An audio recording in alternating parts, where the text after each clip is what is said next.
La raison fondamentale de cet acte inhumanement tabassé était accusé de vol d'un téléphone portable de l'un de ces malfrats, d'où ce châtiment corporel d'un autre genre. Ces jeunes que vous voyez là, à travers la vidéo qui circule sur les réseaux sociaux, ont pris une jeune dame, attaché les tissés, les amas.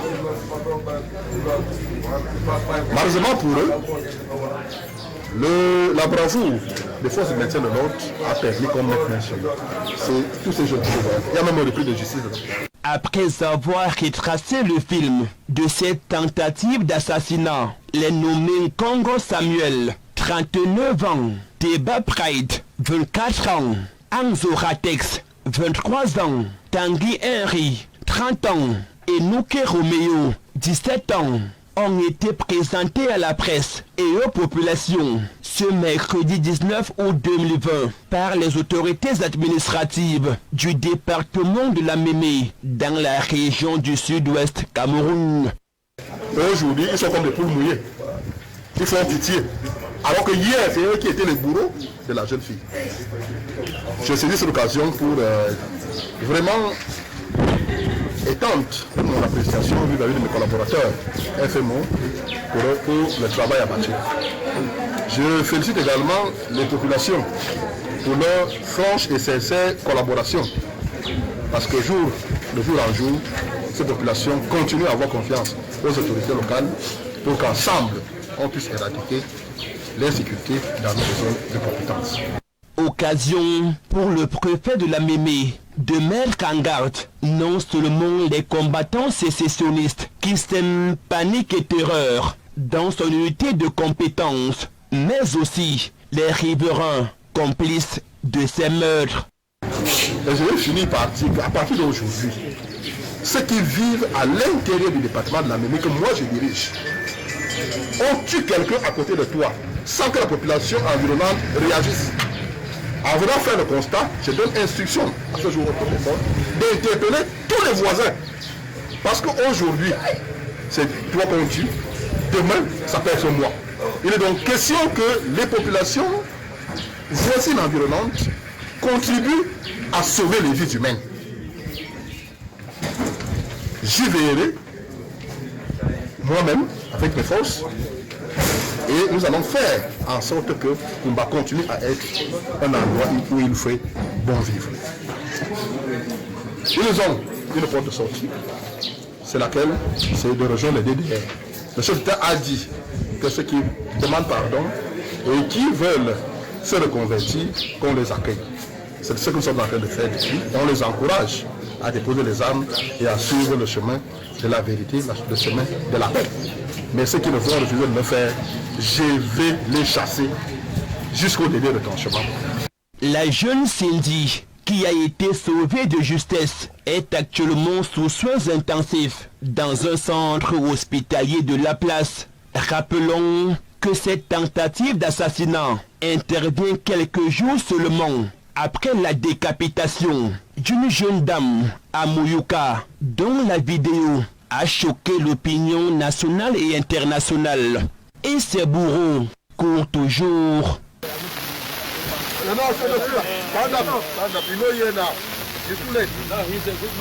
Et avant tout de suite, Jean-Germain Yenna, c'est justement pour renforcer la sécurité des populations que les présidents de comités de vigilance des différents quartiers des 5 arrondissements que compte le département de la Mémé ont reçu un don du président de la République, Paul Biya, pour renforcer la sécurité dans cette unité administrative en vue de préserver la paix dans cette partie du pays. Reportage. Les groupes de vigilance de la ville de Kumba ont reçu du matériel pour les différentes opérations de vigilance dans les quartiers du département de la Mémé. Le préfet a remis des équipements de travail composés d'une dizaine de motos, des vêtements d'identification, des casques, des bottes, des sifflets, des torches et une dizaine de téléphones portables aux sous-préfets des 5 arrondissements respectifs. Ce don du chef de l'État rentre dans le cadre de la lutte contre l'insécurité et les crimes perpétrés dans cette communauté ces différentes semaines. Ces équipements permettront aux différents arrondissements et comités de vigilance de s'acquitter volontairement de leurs tâches qui accompagnent les actions menées sur le terrain par les forces de défense de l'armée camerounaise pour sécuriser la vie des populations. Conditions décentes. La vérité est que depuis qu'on a mis sur pied ce comité de vigilance, vraiment les résultats sont impressionnants. Nous avons l'exemple du quartier Bonakama, qui aujourd'hui est le mieux tenu dans la ville grâce au soutien de ces jeunes qui, de façon volontaire, se sont regroupés pour soutenir l'action de nos forces pour que ce quartier vive en paix. Je leur dis sincèrement merci. Je dis merci au nom des populations de la Mémé au chef de l'État pour cet appui qu'ils viennent de nous donner. Je peux le dire ici que dans les jours à venir, l'impact sera perceptible. La paix sera retrouvée grâce à l'activité de ces enfants qui vont s'associer aux forces de maintien de l'ordre pour tenir la vie. Le préfet de la Mémé a transmis à ces populations le soutien du chef de l'État qui reconnaît l'aide apportée à l'État du Cameroun depuis ces dernières années avec la crise sociopolitique qui secoue les deux régions anglophones.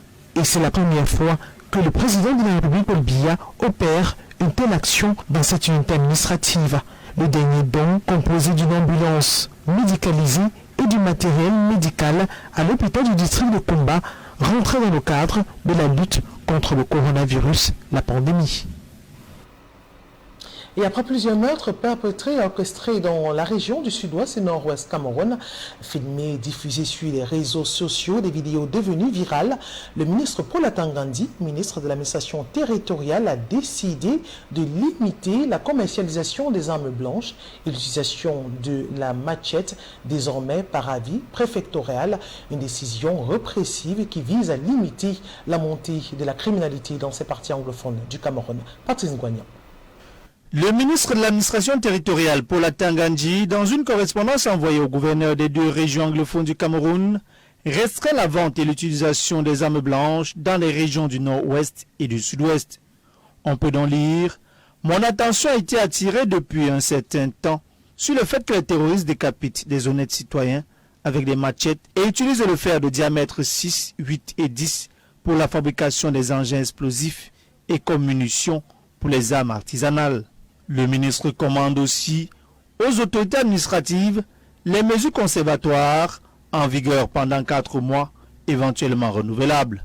Tout citoyen devra acheter une machette, devra obtenir au préalable une autorisation auprès du sous-préfet territorialement compétent. Ce dernier doit par ailleurs justifier d'une activité agricole avant toute acquisition proprement dite à la quincaillerie ou au magasin.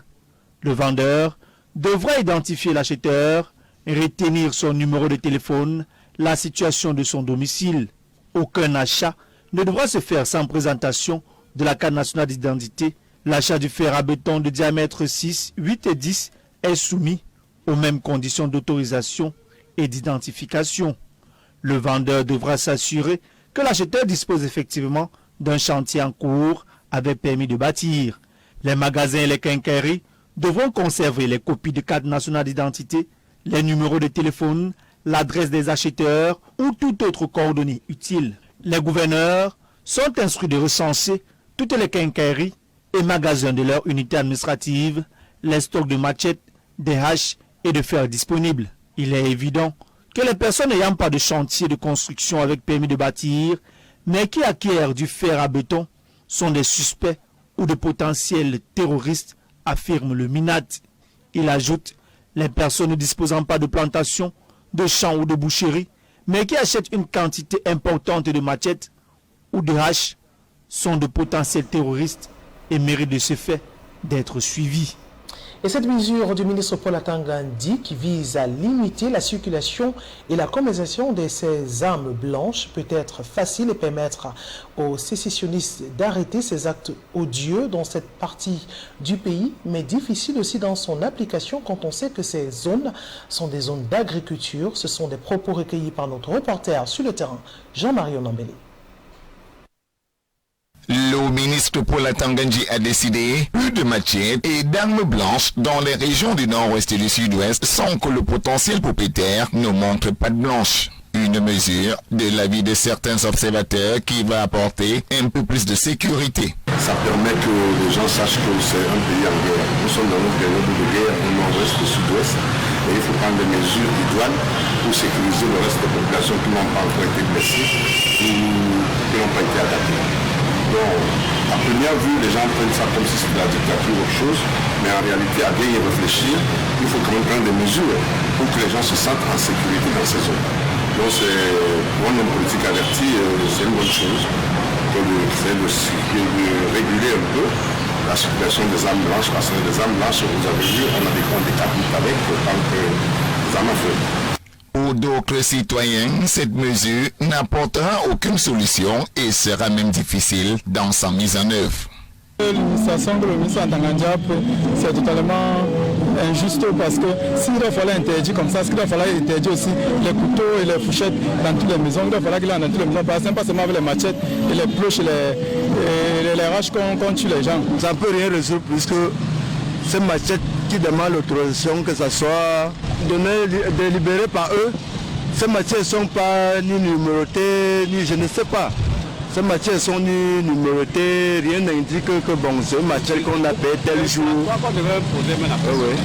Alors pensez-vous? Et pourtant, pour certains, vérifier l'appropriation des armes blanches existantes ou à acquérir semble évident. À partir de maintenant et avec cette mesure, on va renforcer la sécurité et peut-être que généralement on va faire le bilan des armes qui existent et à quoi elles servent actuellement. On ne peut pas dire qu'actuellement il ne va pas au champ, mais il garde quand même 5 machettes chez lui. Souvent il va au champ et il rend des mots qui vont au champ et on peut lui servir ses machettes, mais si jamais il dit que ça fait 10 mois qu'il ne va pas au champ, on va retirer ses machettes tout simplement. Au-delà de la sécurité zéro, la mesure du ministre Ntangandji sera au moins dissuasive. La machette, c'est mauvais. Les gens qui l'utilisent sont mauvais. L'association qui les soutient, c'est mauvais. Si l'administration dit ils le seront, c'est mauvais. Quand tu as la machette à la main, c'est mauvais. Et ils vont d'abord avoir peur. Lorsque ils vont prendre la machette, ils demandent est-ce que j'ai l'autorisation. Reste actuellement à attendre sur le terrain pour voir l'implémentation de la mesure du ministre de l'administration territoriale, Paul Ntangandji.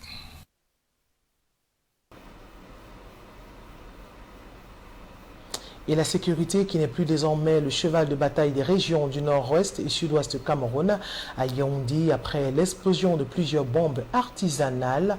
Des situations, on va le dire ainsi, qui a suscité le renforcement de la sécurité dans cette partie du pays, capitale politique du Cameroun, chef-lieu de la région du centre.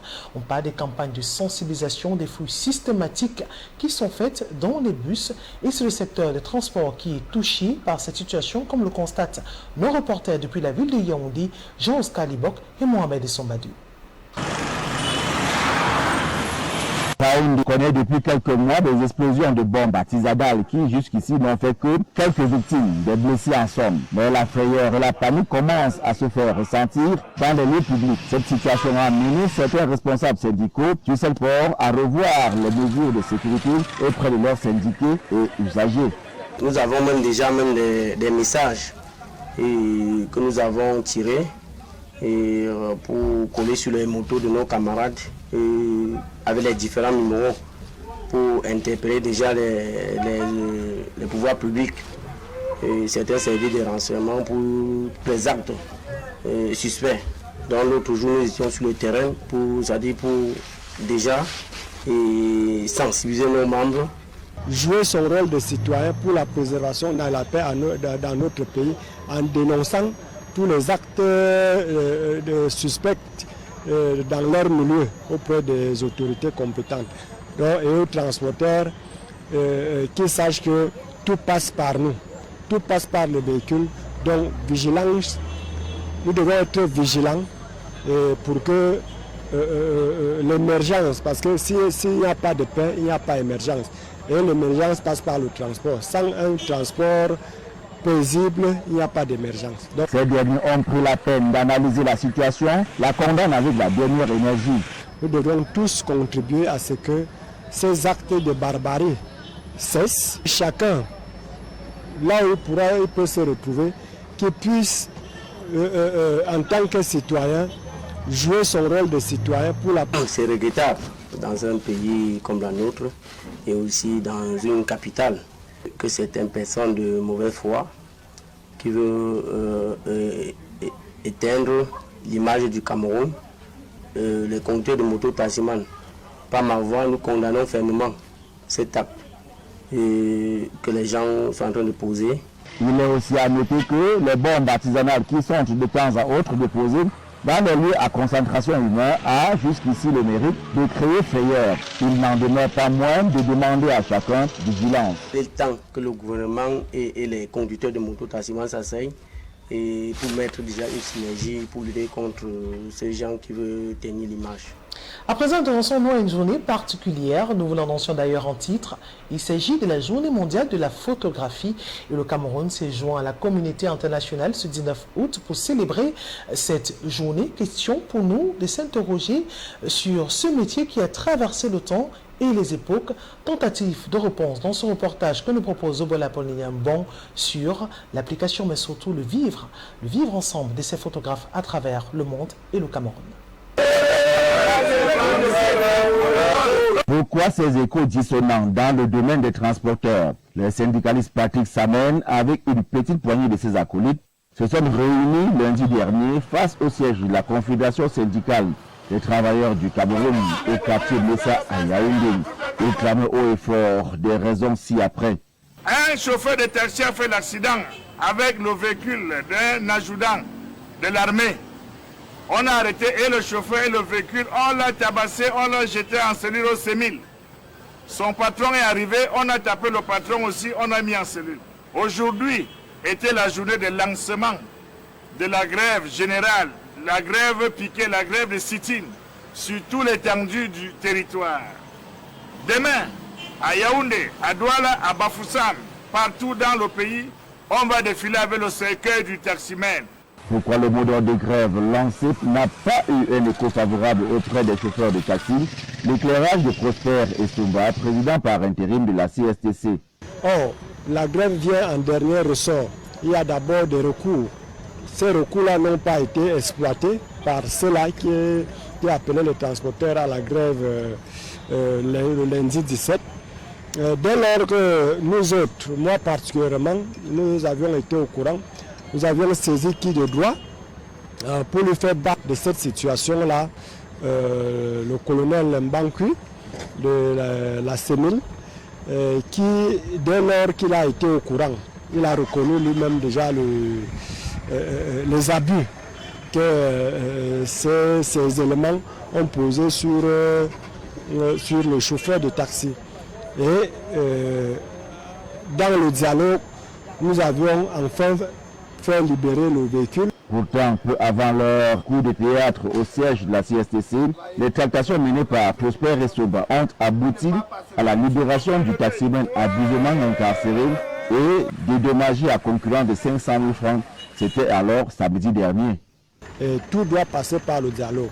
Ceux qui appellent à la grève, ils savent pourquoi ils appellent à la grève. Si c'était pour ce problème-là, la grève n'avait plus le droit d'avoir lieu. Le problème a été résolu samedi. Ils ont demandé la libération du président confédéral Zamboa Mougou. Moi, j'assume l'intérim à la CSTC. Le président Zamboa n'a envoyé personne aller marcher pour sa libération parce que lui-même il fait confiance à la justice. Et lundi, ce petit groupe vient à manifester sur des bases que la CSTC n'a pas adhéré et dit bel et bien ne pas être solidaire à ce jeu qui n'honore pas le corps syndical. Et le métier de la photographie aujourd'hui est confronté à une concurrence déloyale. De nombreux Camerounais utilisent leur téléphone portable pour faire des photos. À l'ère de la technologie, l'utilisation de nouvelles formes de communication devient une priorité. Patrice Guagnan. La journée mondiale de la photographie vient de l'invention du daguerréotype, un processus photographique développé par Joseph Nicéphore Niepce en 1837. Le 9 janvier 1839, l'Académie française des sciences a annoncé le processus de daguerréotype. Quelques mois plus tard, et plus précisément le 19 août 1839, le gouvernement français a souhaité le brevet et a annoncé l'invention comme un cadeau gratuit au monde. Il convient de noter que le daguerréotype n'était pas la première image photographique permanente. En 1826, Nicéphore Niepce avait déjà capturé la première photographie permanente en utilisant un processus appelé héliographie. En 1839, la date du 19 août a été choisie comme celle de la journée mondiale de la photographie. En 2009, un jeune photographe nommé Crox Ara a lancé le projet Jour mondial de la photo avec le rêve d'unir les communautés locales et mondiales à une célébration dans le monde sous le thème de la photographie. Et depuis le lancement du projet, nombreux sont ceux qui célèbrent la photographie le 19 août dans leur communauté locale. Cette journée est l'occasion donnée à certaines personnes de manifester leur passion à la photographie, qu'elle soit professionnelle ou amateur.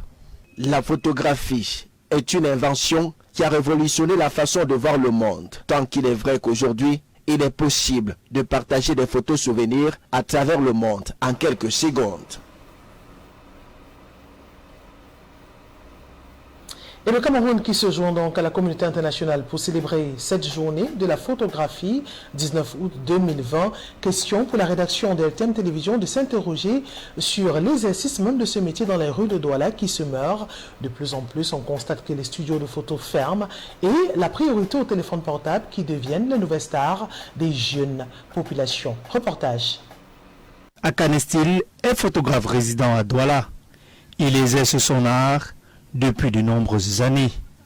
Même avec l'avènement des téléphones Android et des smartphones, cet artiste de l'image reste serein. Certes, aujourd'hui nous vivons le monde Android, c'est-à-dire les téléphones de part et d'autre qui nous ont envahis. Mais mine de rien, l'homme photographe ne peut pas perdre sa valeur, étant donné que quand bien il faut les reportages qui doivent exprimer une nature vivante relativement à la cérémonie dite, il faut à tout prix que l'appareil ait une bonne capacité pour pouvoir donc gérer la cérémonie. À cause de la nouvelle technologie qui est arrivée, avec les smartphones, avec tout ce qui est les Android, ça fait que les gens ne prennent plus ce métier au sérieux parce qu'ils pensent qu'avec leur téléphone portable, ils peuvent avoir tout genre de photos. Pourtant, c'est pas vrai. Parce que je pense que si c'était le cas, c'est que même la fabrication des appareils photo, on ne devait plus le faire. Malgré toutes ces difficultés, la photographie reste et demeure incontournable dans la société. Je pense à 100% la photo à sa place parce que ce qu'un appareil photo peut faire, dans le temps, quand on était dans l'argentique, on pouvait parler d'une pellicule qui a 24 000 de mégapixels. Et je pense que de nos jours également, l'essentiel ce n'est pas avoir une photo, mais c'est avoir une photo de qualité.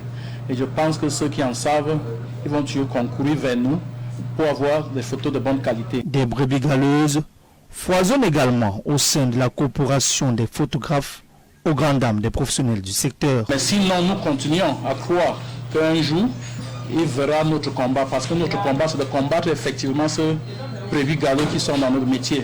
Mais je vous assure que c'est difficile. Nous nous appelons les attaquants. Moi, je ne suis pas un attaquant. Moi, quand je ne suis pas dans une cérémonie d'abord, c'est parce que je suis sous commande. C'est sous commande que je pars.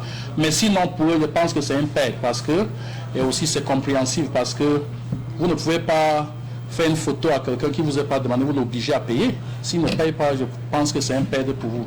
Malgré les difficultés rencontrées au quotidien, le métier de photographe continue tant bien que mal de nourrir son homme. Et malgré l'avènement de la photo mobile, le shooting photo a réussi à s'imposer dans l'art visuel au Cameroun. De nombreux jeunes sont intéressés par cette activité qui réussit à nourrir son homme. Reportage de Charles Fisselangue.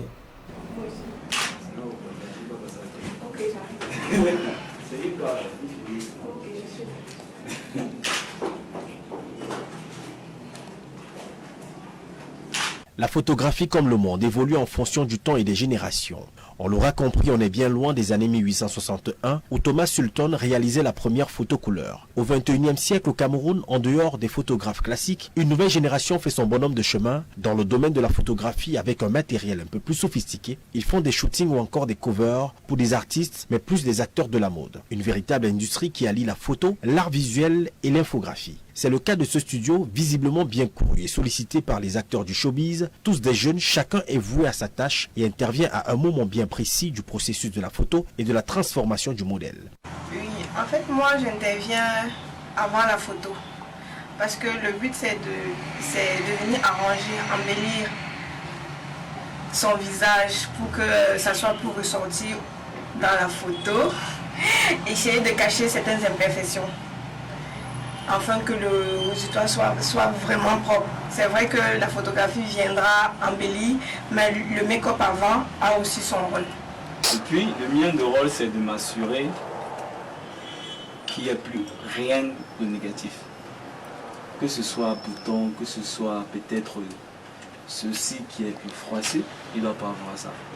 Bien différent de la photographie classique qui ne procédait pas à tout ce cheminement. Dans une époque où l'on fait attention à son image, cette activité semble bien nourrir son homme. Moi en tant qu'acteur, je préfère les studios photos parce qu'il y a aussi l'image. Parce qu'un acteur c'est celui qui vend son image. Un acteur comme un artiste. Un acteur c'est un artiste, il doit vendre son image, raison pour laquelle la qualité de la photo doit être vraiment superbe. Mais nécessite un investissement conséquent, ce qui classe ces jeunes pour la plupart dans l'enseigne de l'entrepreneuriat. On comprendra l'esprit professionnel qui anime ces artistes du visuel qui refusent malgré quelques difficultés de s'éloigner de leur objectif.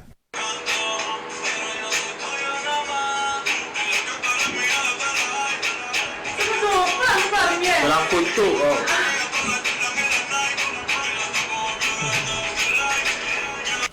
Et les artistes de la ville de Bertoua, située dans la région de l'Est Cameroun, se sont retrouvés pour une réunion de concertation avec le délégué régional du ministère des Arts et de la Culture. Une réunion qui visait à sensibiliser ceux-ci sur la nouvelle loi régissant les associations culturelles au Cameroun. Reportage. Les responsables de la délégation des arts et de la culture de l'Est se sont retrouvés à Bertoua pour faire le point sur les activités du premier semestre et réfléchir sur les actions qu'impose le contexte actuel. Il s'agit lors de cette seconde réunion de coordination pour le compte de cette année d'élaborer des mécanismes de résilience des artistes pendant cette période de crise sanitaire et mettre des stratégies en place pour lutter contre la pandémie du Covid-19. Des éléments nouveaux qui tiennent compte du contexte actuel, pandémie du Covid. Nous avons donc réfléchi avec les collaborateurs et les acteurs du sous-secteur agriculture comment nous pouvons élaborer ensemble des mécanismes de résilience des artistes face à cette pandémie. Vous êtes sans ignorer que cette pandémie, comme on dit dans le jargon populaire, a tué l'économie. Le sous-secteur agriculture dans la région de l'Est est pratiquement en libération, mais est-ce que les artistes doivent rester des bras croisés? Donc voilà, nous avons donc essayé d'élaborer une stratégie dite régionale de lutte également contre cette pandémie. Et cette stratégie vise essentiellement à soutenir les commissions instituées par le pouvoir public dans la sensibilisation et le respect de toutes les mesures prises par le gouvernement de la République pour barrer la route à cette pandémie et pour que la propagation ne se fasse plus au grand galop. Cette séance de travail d'une journée a également permis aux responsables des arts et de la culture de l'Est de revenir sur la loi 2020-011 promulguée par le chef de l'État régissant les associations artistiques et culturelles du Cameroun. Les uns et les autres ont donc cerné le bien fondé de cette réforme qui est l'aboutissement d'une réflexion entamée en 1991 lors de la tenue des États généraux de la culture. Les artistes, les entrepreneurs et les promoteurs culturels sont satisfaits de cette loi qui va permettre à ces derniers de bien se mouvoir et d'éviter certains intrus. Fier de cette loi et vraiment je suis en train de voir que si on respecte ces lois et tous les artistes vont vivre de leurs arts. Et en plus ce que je peux donc encourager tous les artistes en tant que réalisateurs, vraiment on doit respecter notre président de la République et en plus on pourra reclasser les choses. Les choses pourront revenir un peu en ordre. Parce que vous savez, il faut la professionnalisation de notre secteur. Donc il faut que les gens, il faut que les artistes soient professionnels. Moi je crois que elle n'est pas mauvaise. Ces derniers favoriseront à coup sûr le développement professionnel et constitueront l'interface entre la tutelle et les actes pour une meilleure synergie sur le plan national et international. Cette loi, pour certains, ne peut que plaire à l'ensemble de la communauté artistique camerounaise parce qu'elle vient donner de la visibilité à leur activité.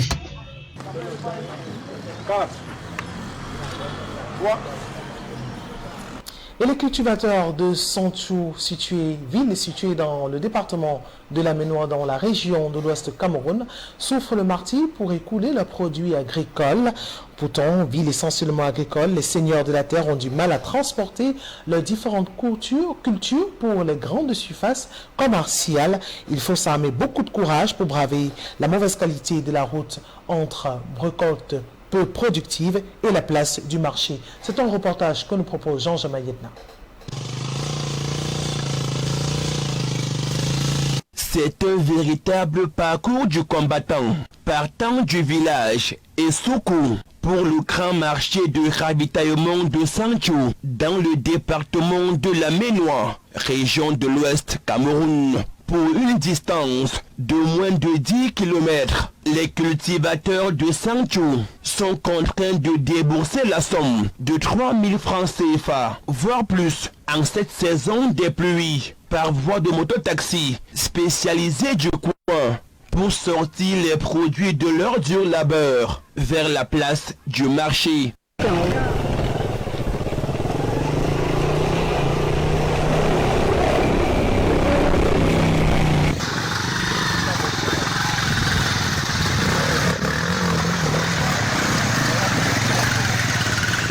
À cause du piteux état de la route, les seigneurs de la terre de Sanchou, ville essentiellement agricole, ont du mal à écouler les produits de la terre vers les grandes surfaces. Quelles sont les difficultés que vous rencontrez? La difficulté que nous rencontrons ici, c'est la route. C'est la route, comme vous voyez les plantes au champ là. Le gingembre ici que vous voyez, quand ça atteint la maturité, le sac actuellement coûte 3 000 francs sur la moto pour retrouver la nationale. Et la nationale ici, ce n'est que 10 km. C'est moins de 10 km même. Parce qu'à partir de septembre, octobre, le même sac de gingembre que nous payons ici, à 3 000 francs sur la moto, va coûter 5 000 francs. Et quand bien même ces tubercules de manioc, de patates ou encore du maïs et du gingembre sont difficilement transportés, c'est sur la route nationale que ces produits sont proposés aux revendeurs qui viennent de plusieurs horizons et avec généralement des invendus. Dans le marché, il n'y a pas l'emplacement. Il n'y a pas, le marché n'est pas arrangé. On vend dans la boue. Et on étale le manioc au sol pour le vendre. Regardez par exemple, nous sommes au goudron. Nous vendons au goudron. Nous courons beaucoup de risques. Pourtant, une unité de transformation de ces cultures peut bien faire l'affaire des producteurs de Sanchou organisés en coopérative. Nous, on ne sait pas pourquoi l'État ne peut pas nous venir en aide parce que ces mêmes ginja est fabriqué, on transforme ça avec beaucoup de choses, les biscuits, les bonbons ginja. Nous sommes le perdant, il faut que l'État nous vienne en aide. Il y a un souci de transformation ici à Sanchou, parce que Sanchou c'est le fief. Les coopératives ici qui sont prêtes à faire cette transformation en mondo, en pâte, en amidon, de l'amidon, il y a plusieurs, en gari comme on appelle généralement vulgairement, en tapioca, mais sur place, nous n'avons pas des unités de production. C'est donc une ville de Sanchou, dans le département de la Ménois, région de l'Ouest, économiquement sinistrée, faute d'infrastructures routières et d'usines de transformation des produits de dur labeur de ces populations.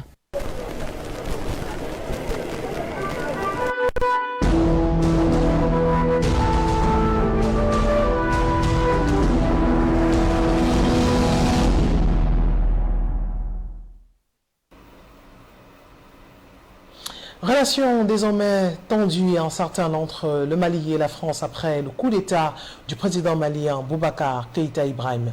TV5 Monde. Elle semble loin, bien loin, ces scènes de liesse populaire. Nous sommes à Tombouctou en février 2013. Les armées françaises et maliennes viennent de libérer la ville aux mains des djihadistes. Je viens sans doute de vivre la journée la plus importante de ma vie politique. À l'époque, le président déclarait que la France n'avait pas pour vocation à rester au Mali. Il ne sait pas encore qu'il met les pieds dans un bourbier. Avec cette décision, François Hollande s'engage auprès d'un homme, Ibrahim Boubacar Keïta. Il soit su et connu que l'on peut également, au sud du Sahara, gérer de manière convenable les affaires publiques.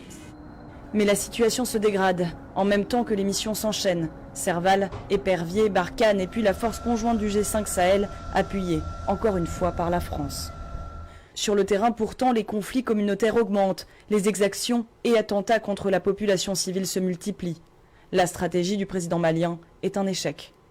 Deux failles majeures m'apparaissent dans la politique qui a été mise en œuvre par le président Ibeka en matière de sécurité.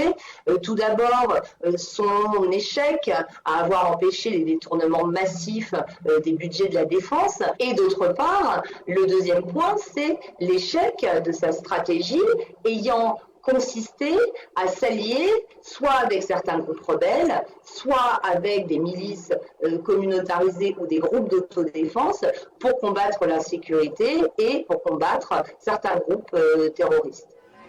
De plus en plus de voix font entendre leur inquiétude sur l'intervention au Sahel, alors que les djihadistes continuent de maintenir leur influence dans la région. Malgré l'enlisement de la situation, la France s'accroche. L'engagement est là. Nous devons faire davantage en matière de retour de l'État. Et dans beaucoup de régions, il est important que la consolidation de l'État soit maintenue. Je pense en particulier à ce qui doit être fait au Mali. Une phrase aux allures prophétiques au lendemain de la démission forcée d'Ibrahim Boubacar Keïta. Privée de l'un de ses principaux alliés, la France va devoir composer avec de nouveaux acteurs dans un pays et une région où le sentiment anti-français gagne toujours plus de terrain. Et c'est avec cette information que nous refermons cette édition de l'information. Rendez-vous ce jeudi dès 8h avec l'actualité dans l'émission matinale. À 13h, le journal de la mi-journée. 17h30, le journal en langue anglaise. Et le grand format de l'édition de l'information 19h45 présenté par Sandra Payel. Sur ce, je vous souhaite de passer une excellente soirée à l'écoute de nos programmes. Tout au clair se poursuit dans un instant. Au revoir à tous.